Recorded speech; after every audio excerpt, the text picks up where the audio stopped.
In March of 2018, students walked out of schools across the state of Idaho and around the country. They had a succinct and direct message. We don't feel safe, and we want something done. The Parkland shooting had taken place a month before. 17 students and staff were killed. 17 more students and staff were injured. Students, friends, and family said enough is enough.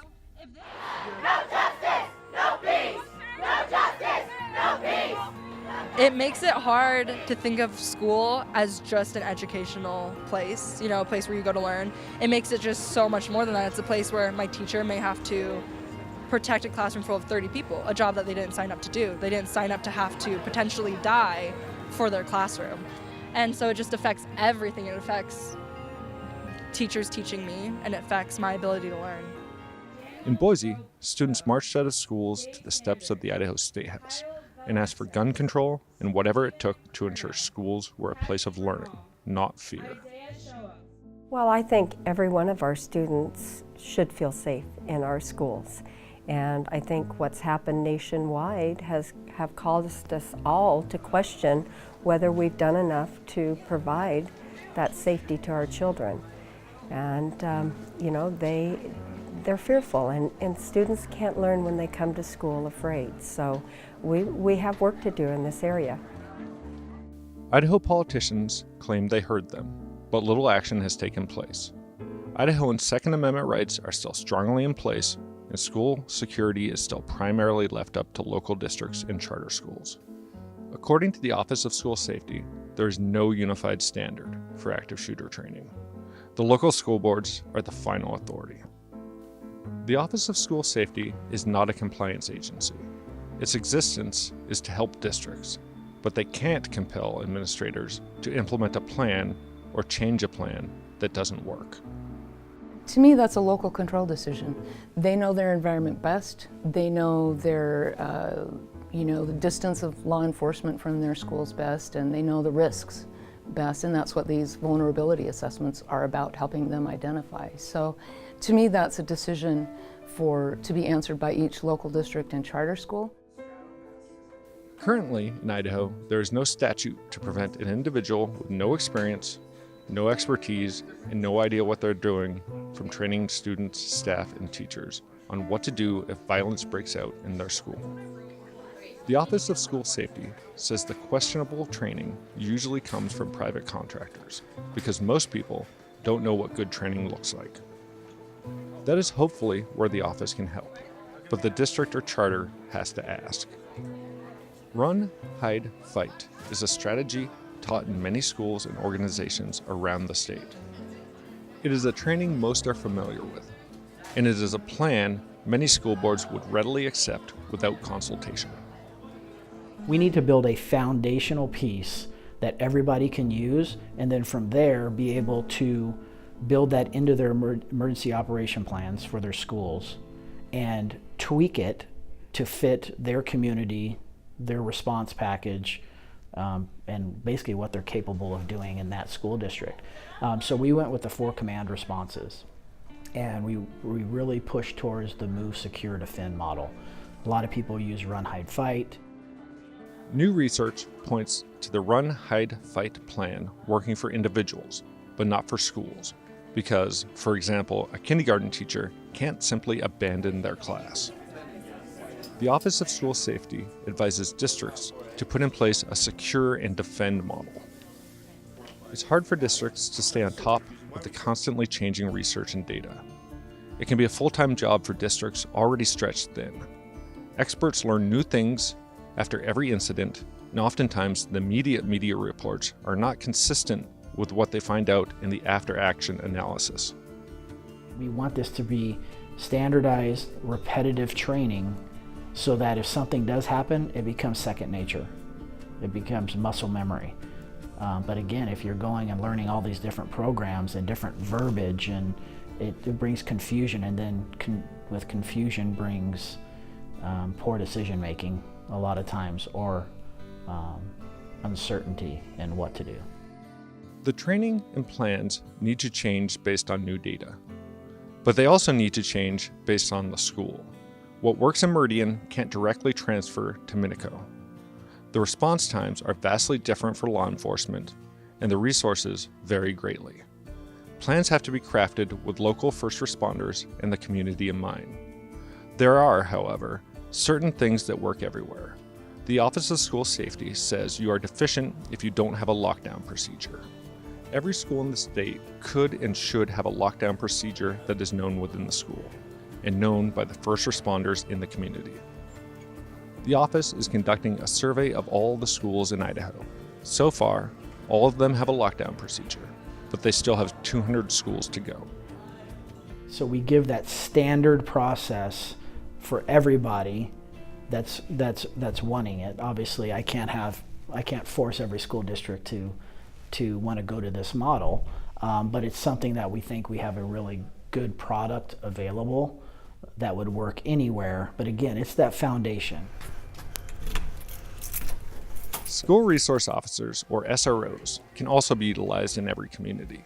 Only cost stands in the way. Currently, about 27% of Idaho schools have an SRO, according to the Office of School Safety. Idaho Reports dug a little bit deeper. You eliminate that resource of an SRO, you eliminate not only just the school safety aspect that it has for the school, but you eliminate a lot of resources the SROs can provide and immediate resources for them. We reached out to the 148 school districts and charter schools in Idaho. Only 69 could confirm they had an SRO.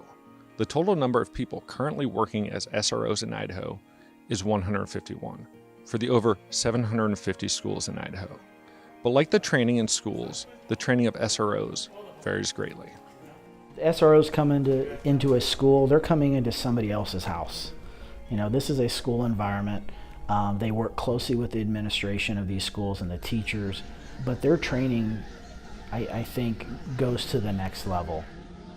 Idaho Reports requested the training reports for all the SROs and found that only 84 had taken the basic school resource officer training class offered by Idaho Peace Officer Standards in Training, or POST.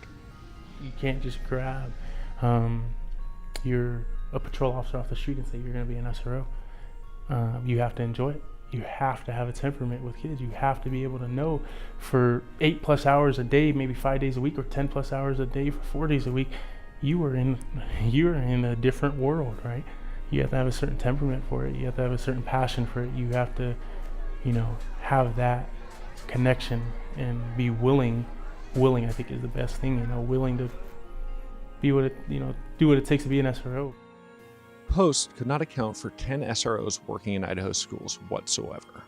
That means they could have retired, are no longer in law enforcement, have never been certified by POST, or somehow have a different name in the POST system than the schools know them by. But according to school administrators, they're all currently working in schools. Idaho Reports also found 3 SROs that had lapsed or inactive certification to operate as a police officer in Idaho altogether. Our SRO in the building, they just need to be approachable. Kids need to come to them if they see an issue, have an issue. Our kids are always our first line of defense against anything and everything that could go on. Many times, if not every time, we hear it from the kids first.